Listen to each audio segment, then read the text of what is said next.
Колонна автомобилей с флагами выехала из Магаса и направилась в город воинской славы Малгобек, ставший одним из ключевых рубежей обороны Кавказа в годы Великой Отечественной войны.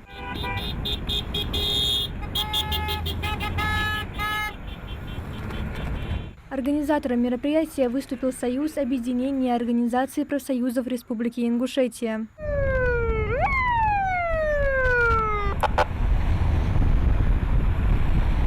Участники без остановок проехали по главным трассам региона. Таким образом, они выразили уважение к подвигу советского народа и стремление сохранить историческую память.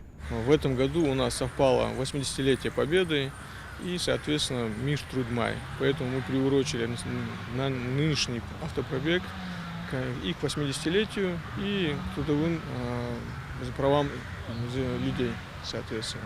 Это мероприятие стало не только напоминанием об исторических событиях, но и символом уважения к людям труда. Марьям Бата, Мухаммад Яндиев, Магас 24.